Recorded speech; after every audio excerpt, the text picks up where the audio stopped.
In this edition of the 10-year anniversary of Nintendo Unboxed, we're going to be taking a look at the Nintendo Entertainment System.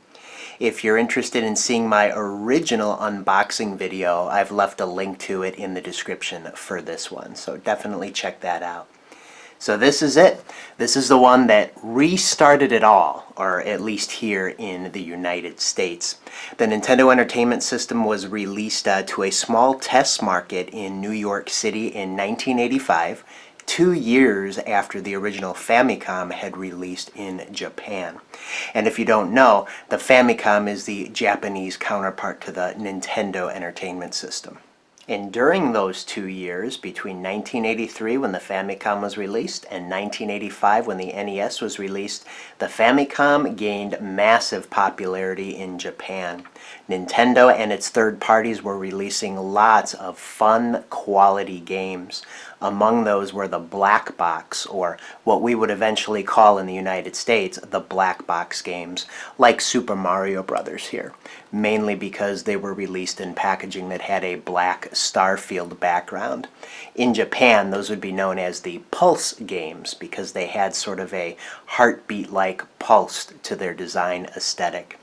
But Nintendo was noticing the massive popularity of their Famicom in Japan, and of course they wanted to bring it to other parts of the world. But unfortunately, due to the massive glut of poor quality video games that Atari had been releasing, due in large part to their lack of any sort of quality control system or licensing system that Nintendo would later become notorious for, well, we were suffering here in the United States from the video game crash of 1983. So it took Nintendo a full 2 years to kind of revamp its Famicom and repackage it and remarket it to the Nintendo Entertainment System, which is what we see right here. Right down to the name of the product. Nintendo Entertainment System. I don't think we're going to see the term video game mentioned very much in this packaging at all, because consumers and even more so retailers had become soured on the idea of video games due to the bad taste left in their mouth by Atari. So Nintendo had to rebrand its product and remarket it, and we're going to take a look at some of those some of the ways that it was able to do that with one of the very first releases of the Nintendo Entertainment System. This isn't the first one. The very first one was called the Deluxe Set, and it came with 2 controllers, the control deck, Rob the Robot, which I have an unboxing video for. I'll put the link to that in the description of this video if you'd like to take a look at it, as well as the Zapper gun to play Duck Hunt. Oh, and by the way, you would play Gyromite with Rob the Robot. So 2 games, 2 peripherals, 2 controllers. The deluxe set at the time, I believe, retailed for about $200. Throughout the years, Nintendo would release several other configurations of the Nintendo Entertainment System. The most popular one was the Action Set, where you would get a Super Mario Brothers and Duck Hunt combo game cartridge, 2 controllers, and the Zapper gun. By that time, Rob the Robot was out of the picture because he was kind of the Trojan horse that got the Nintendo Entertainment System into stores in the United States, and we'll talk a little bit about that. But in between that original deluxe system and the Action Set was this control deck set, and this one is near and dear to my heart because it is the same one that I received for my 8th birthday in 1987, and plus it's one of my favorite configurations just because I love Super Mario Brothers. I was never really into Duck Hunt. Rob the Robot was cool for about 5 minutes until you realized how cumbersome and noisy the peripheral was, so this really was the way to go. I have lots of nostalgia and fond memories for this package. So let's take a look at it. Presented on a blue Starfield background, Control Deck delivers high-resolution graphics, plays complete library of Nintendo games, zero resistance, fast front loading. Now that's interesting. If you took a look at my my unboxing video for the Famicom, I talked a little bit about that eject slider mechanism. For whatever reason, and I don't know what the real reason is, why Nintendo really wanted to get away from a manual removal of video game cartridges from the system. We saw that as far back as the Famicom, and we see it again here with the redesign of the Famicom for the United States, the Nintendo Entertainment System. It was also carried over to the Super Famicom in Japan, and even the Super NES in the United States. So Nintendo certainly had a fondness up until the N64 for including some sort of ejection mechanism. Why that was, I don't know. But for this particular release of the Nintendo Entertainment System, I do believe it was part of their rebranding and remarketing. Because what they wanted to do was not position this as a video game console. Remember the term video game? That was a bad word in the market. People did not want video games anymore. So I believe Nintendo of America was charged with redesigning the Nintendo Entertainment System to look more like a piece of 80s electronics, like a VCR. And VCRs of the time, a lot of them were front-loading. So there's this flap that lifts up, and then you put the game in. So Nintendo is doing the zero resistance loading or an eject type of mechanism as far back as the Famicom, but it was even more important to the marketing here of the Nintendo Entertainment System. And then this was the first time we would see that iconic Nintendo logo. Nobody knew what it was at the time, just some strange word. And I can remember back at Venture Stores, that's a store chain of retail stores we had in the United States back in the 80s and early 90s. We were walking around Venture and my dad asked me, "What's Nintendo?" We hardly even knew how to pronounce the word, but now everybody knows what Nintendo is, and for a time there it became synonymous with video games. But the Nintendo Entertainment System is not a video game system. It's an entertainment system. And it's precision-engineered controllers for instant reflex action. And you get 2 of those with this control deck set, along with your Super Mario Brothers game pack. If we take a look at the long end here, we've got similar branding, another photo of the control deck, and then the UPC or proof of purchase. Got 2 different things going on the short ends here. We've got look for these amazing accessories and discover more Nintendo excitement. Got the Zapper gun here. Zapper, this incredibly accurate light sensing video gun.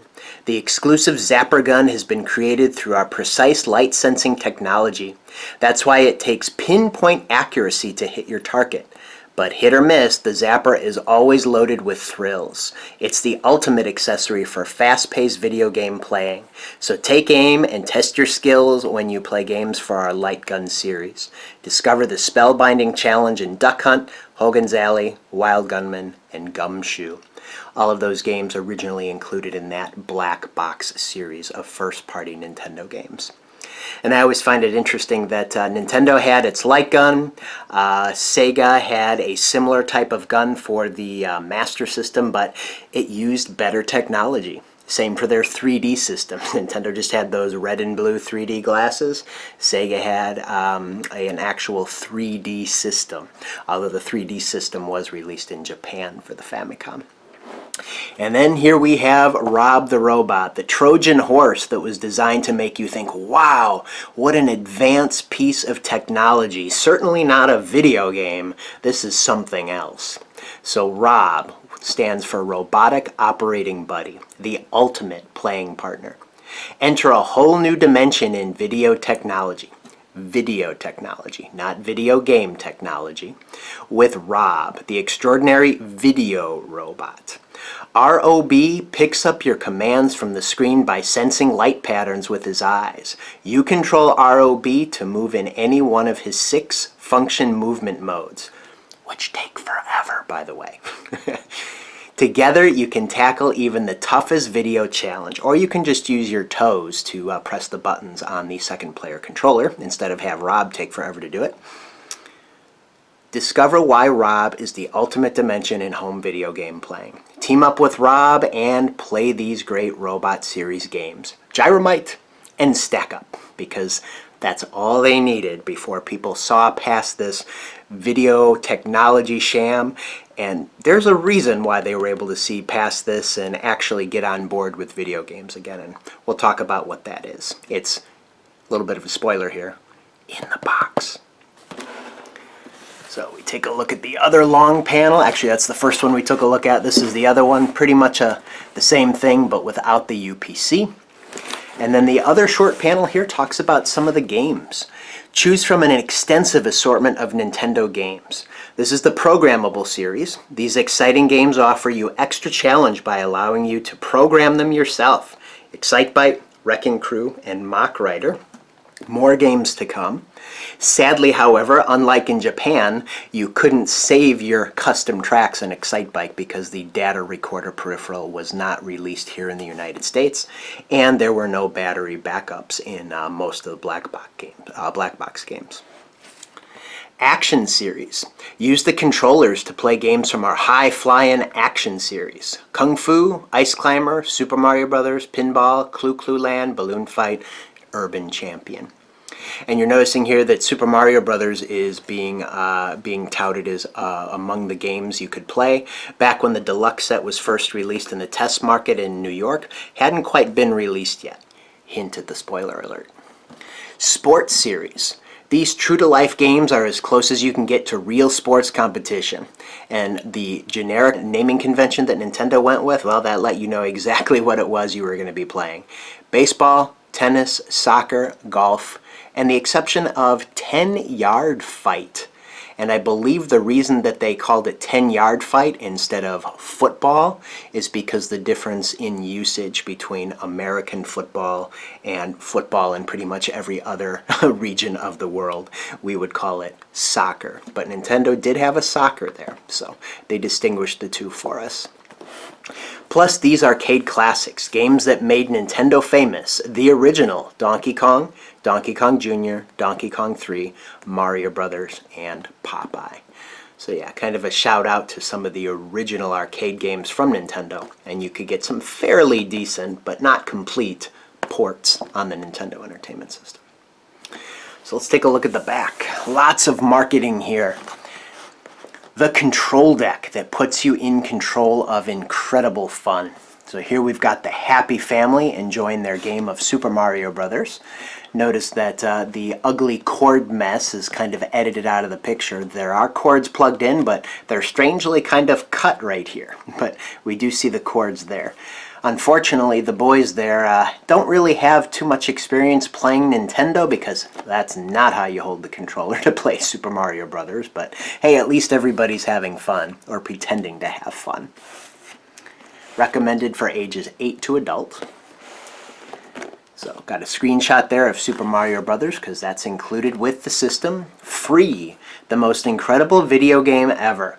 Go on the spellbinding adventures of Super Mario Brothers. Can you help Mario through 8 worlds and 32 levels to rescue the princess? So there it is. 8 worlds and 32 levels. Plus so many hidden secrets. The warps, the one-ups. This was the game that kind of heralded a new version of what people would think video games were. There was lots of adventure to be had here. Even though by today's standards this is a relatively short game, especially if you know what you're doing, this would take us hours to complete, and there was no save feature for it. So there's the answer to my little riddle. What was it that allowed people to accept the Nintendo Entertainment System in the United States and video games as a whole? One of the main key players here was Super Mario Brothers and how fun that game was. And all you needed to play it was a controller or two. Didn't need Rob the Robot, didn't need the Zapper gun, didn't need all these peripherals that Nintendo is trying to use to pull the wool over consumers and retailers' eyes, saying it's not a video game. Well, yeah, it is. And video games can be very fun and of high quality, despite what Atari had us believing at the time. So that is how Nintendo was able to get video games back in consumers' hands in the United States in 1985. The Nintendo control deck is a sleek, which I really don't think this is sleek. This is rather boxy in my opinion, but okay, whatever. Sleek, new, highly advanced control system. Inside the deck are 2 microchips developed and used exclusively by Nintendo. They're why you receive an astounding 52-color graphic resolution. It's an enhancement that results in brilliant tone refinements, realistic 3D images, all right, they're playing kind of fast and loose with that term, convincing depth of field, and actual shadows. So yeah, compared to the Atari, the graphics were quite advanced, but even not quite as good looking as the Sega Master System. So Nintendo would always try to find that sweet spot between older technology and what could actually be done on it. And they did a fairly good job even as early as the Nintendo Entertainment System. So a little bit more here. Sleek, high-tech styling, that's debatable. Custom microchips to project the most advanced graphics ever. And exclusive zero-resistance front-loading. So I think there's actually a term in electronics called ZIF, or Zero Insertion Force. And it looks like Nintendo wanted to go with kind of their own term. So exclusive zero-resistance front-loading. We'll take a look at that more once we get the console out of the box here. So let's do that.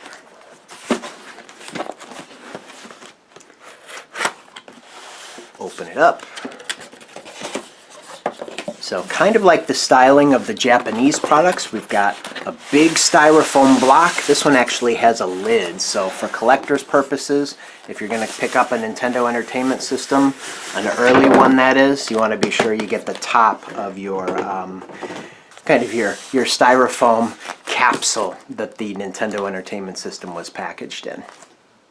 Alright, as soon as we lift the lid off here, we are greeted by Rob the Robot. Of course, he is still trying to convince us this isn't a video game system, but ironically, sitting right next to Rob is the reason why we're okay with video games again. So let's take a look at some of the documentation. Right away we see a little bit of a pamphlet here for the Nintendo Seal of Quality, which that's consumer speak. Basically trying to convince us that if the seal of quality is on the game, it's good. When in reality it just means that the third-party licensee has paid their fees to Nintendo, they've agreed to release a minimum and maximum of games per year, and that they won't publish for any other game manufacturer. A lot of draconian rules went along with being a third-party licensee with Nintendo. One of the reasons that everybody was so willing to go over to Sony when the PlayStation was released. But it says, look for this seal on all software and accessories for your Nintendo Entertainment System. It represents Nintendo's commitment to bringing you only the highest quality products. Items not carrying this seal have not been approved by Nintendo and are not guaranteed to meet our standards of excellence in workmanship, reliability, and most of all, entertainment value. So there's a little bit of truth in there. Some of those third-party games, unlicensed third-party games, required a switch to make it work. The Game Genie would actually stretch the pins out on the Nintendo Entertainment System, causing it to not work correctly. So there was a little bit of truth here to this, but mainly just the third-party licensees paid up is what that seal of quality means. Here's the instruction manual. A little bit of a collector's note. Some of the earlier versions of this manual, they have a matte finish on the cover. Later editions of the manual, they had a glossy finish on the cover. So this is an earlier print with the matte finish. So we got our table of contents divided by chapters. Diagrams of everything that was included in the box. Lots of adapters. I think I've commented in previous videos that I really enjoyed with the Nintendo Entertainment System and the Super Nintendo Entertainment System. They really gave you everything you need in order to make all of the possible connections. You got your AC adapter. You got 2 different ways to hook it up to your TV depending on the connections your TV might have. Either RF, radio frequency, broadcasting over channel 3 or channel 4, or a direct AV connection through composite audio video cables. So you are all set up. And trying to accommodate for all TVs at the time, there were even some converters included for the RF switch. So Nintendo had you covered for your connections. And then of course they go and show you how to make all of those connections, both with the RF switch, and then we'll see with the AV cables, how to make the connections with your controller and how to insert games, care and precautions, and then going into the warranty and service information should you need some help with your Nintendo Entertainment System. Nice troubleshooting section here. TV screen does not come on. Make sure your TV is turned on and the power cord is plugged in. Got some tier 1 tech support going on. No gameplay field image on screen, but screen is lit. Picture quality is good, but sound buzzes or is distorted. Picture quality is good, but there are no game sounds. Picture is blinking or distorted. Yeah, that's a big problem that stemmed from partly due to that zero resistance or zero insertion force loading system that we'll talk about. And then you could even order some extra parts. Photocopy or tear this page out, send it into Nintendo with your payment, and get some extra parts. Or order over the phone. Looks like we have a little bit of a supplement to the warranty information here and the registration, so you can register your system with Nintendo and then mail it in. And then here we've got not a Nintendo Power subscription, but a Nintendo or a Nintendo Fun Club News subscription. There was a Nintendo Fun Club back in the day prior to Nintendo Power. Get your red hot tips, titles, and all the news. For free membership in the Nintendo Fun Club, fill in this card and drop it in the mail. You'll get a copy of the Fun Club newsletter full of tips, sneak peeks at hot new games, contests, and tons of fun free. So there they've got a picture of Volume 1, Number 2 of the Nintendo Fun Club News. Free membership. And all the latest video news, too. Video news, interesting. Not video game news, but video news.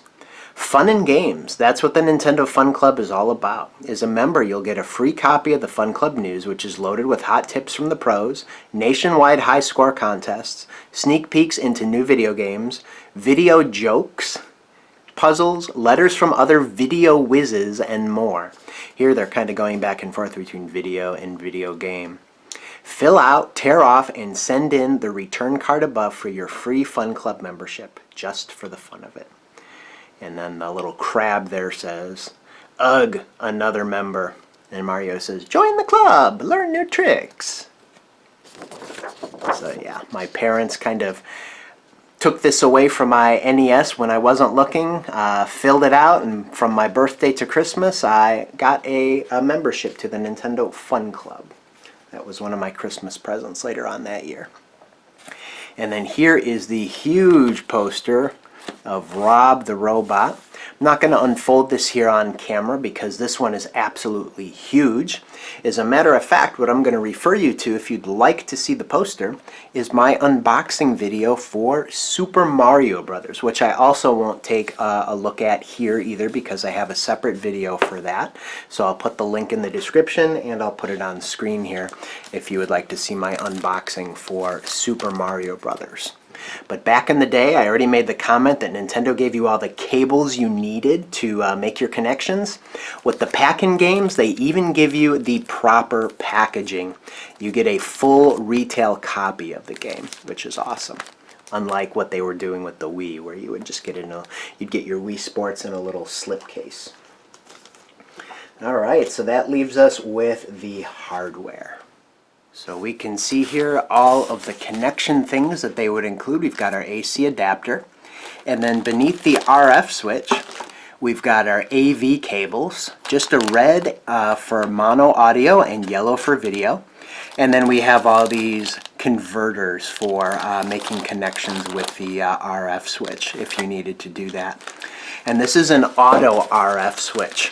It was capable of detecting whether you had turned your Nintendo Entertainment System on and then automatically switching to that signal. We saw in my unboxing for the Famicom that the RF switch included with that had a physical switch on it, and you actually had to tell it if you wanted to use the signal from your video game console or from your antenna. So a little bit of an advancement in the RF technology between 1983 and 1985. So there's the RF switch.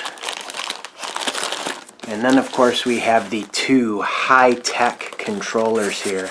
These iconic Nintendo Entertainment System controllers with A and B buttons and the D-pad. I remember these looked so complicated when I first saw them, but as soon as you start playing Super Mario Brothers with them, you realize just how effortless they are to use. One thing that you'll notice here is there's also copious amounts of cable. I mentioned in my Famicom unboxing video that those hardwired controllers and their very short cords, well, that was kind of a cultural design choice there, because in Japan people would sit on the floor around their TV and have their Famicom right next to them, whereas we in the United States would put our Nintendo Entertainment System on a kind of entertainment console, and we would sit far back from it on a couch or sofa, so we would need that length of cord. And then the other innovation that this kind of brought with it was a detachable controller. Those Famicom controllers were hardwired, and I'm wondering if that was part of the redesign for the Nintendo Entertainment System. Not having the controllers hardwired make it less tethered, so to speak, to the idea that it's a video game system. You could use Rob the Robot, you could use the Zapper. It kind of makes it feel more multi-purpose rather than that the controllers are supposed to be the main method of input. So that might have been one of the ideas or concepts that fueled their choice to make the controllers on the NES detachable. So speaking of the NES, that's what we're going to take a look at next. Pull the NES out of the styrofoam.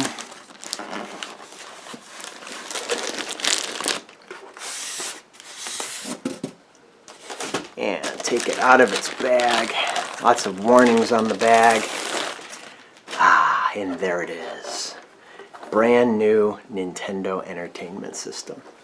A little bit of a collector's note here is that much like the Famicom, in my unboxing video for that I noted that the maroon colored bottom panel on a lot of the early models was smooth, whereas in later models it was textured. Here, since this is one of the earlier models of the Nintendo Entertainment System, the top panel here, the top of the system is smooth. Later editions of it would have textured plastic. So that's something you might want to be aware of as a collector. So here we have the Nintendo Entertainment System. On this right-hand panel here, you have the output for audio and video. You would use those that RCA cable that was supplied by Nintendo to plug directly into those ports on your TV, if you had an advanced and more expensive TV at the time. But if you didn't, most of us had TVs that would only have RF input. So that is where you would plug your RF. Again, that stands for radio frequency, and that broadcasts over a particular TV channel. And US TVs would accept RF frequency over channel 3 or channel 4. So you would use this switch to select which one you wanted based on whichever one you were getting the better audio-video quality from. It varied from TV to TV. And then here is your input for the AC adapter. Turning it around to this panel here, not too much of note, except this curious kind of, I don't know, indentation. Kind of leads us to the bottom of the console, where we have labels with lots of warnings, FCC information, and this curious removable panel or hatch here. Let's take that off and see what we have. Nothing. Or do we? Well, underneath this panel here, which is secured to the system by plastic tabs, which you would actually have to break with a screwdriver, that would reveal a sort of serial port. And that would lead me to believe that the Nintendo Entertainment System might have been planned to sit on top of another peripheral. Maybe something along the lines of a disk system, which the Famicom had, or a network system, which the Famicom had. The Famicom had so many peripherals that the Nintendo Entertainment System never got because it was so popular on its own. There were probably other reasons, but there were lots of things that the Famicom got that the Nintendo Entertainment System never did. But Nintendo did plan ahead, so there was a serial port on the bottom for any future expansion. Much like the Super Nintendo Entertainment System in the US that never used it, and much like the N64 in the US that didn't use it as well. So finally here, as we set the system down, we notice the hatch for the game, the zero resistance system here. Again, one of the things that Nintendo of America was charged with is making the Famicom look a lot more like a high-tech piece of electronics. So they added this nice little stripe aesthetic here with the black stripe interrupted by the grate for the venting system. And instead of having the aesthetic that Atari did, where you would put your games in the system, you would insert them from the top, they opted more towards the VCR route, and we got this zero insertion force mechanism. So it's actually kind of neat on the face of it. If we take a game, I've got Super Mario Brothers here. What you would do is push it in. Now at this point, what you've done, if my hand represents the pins, and this right hand here represents the PCB board on the game, you've just kind of inserted the PCB board into the pins. It is pushing it down with this spring-loaded mechanism that actually pushes the PCB into the pins and makes that connection. And unfortunately, this creates one of the most notorious problems with the Nintendo Entertainment System, which is that blinking red light. A lot of times as kids, we would put our game in, turn the power on, only to be greeted by no picture on screen and a flashing red light, which basically means that the game is not making connection and the system is not able to read it. That's due to the pins wearing out over time, because that mechanism here pushes the pins up a little bit, so over time they get stretched out and no longer make that connection. And it's also due in part to what is called the 10NES chip, which is a piracy control chip inside the NES. And it's very sensitive. If it doesn't get if it can't read its counterpart chip inside each game, and only Nintendo licensed game had the counterpart chip, then it would not load the game. So if it's not receiving the signal from that chip, it's not going to load the game. And of course, if it's not making a proper connection, well, that just added one more hurdle to get through in order to get your games loaded. So what did we do? We took our games out and we blew on them, which we now know is not the way to get them to work. Basically what you should do is just kind of put it back in, maybe kind of shift it to the left or to the right a little bit, and then try again. Because the success is not cleaning off the pins by blowing on them. What you're doing is basically just adding a whole lot of moisture that's going to corrode the pins and whatever comes out of your mouth. What you're doing to make it work is reseating it so that the pins do make the connection. The blowing on it actually did more harm than good. So you definitely didn't want to do that.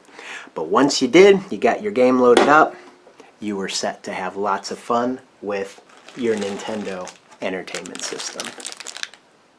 So there you have the Nintendo Entertainment System, or the NES, or simply the Nintendo, as we used to call it back in the day. Mom, I'm gonna go play Nintendo. That's all you needed to say.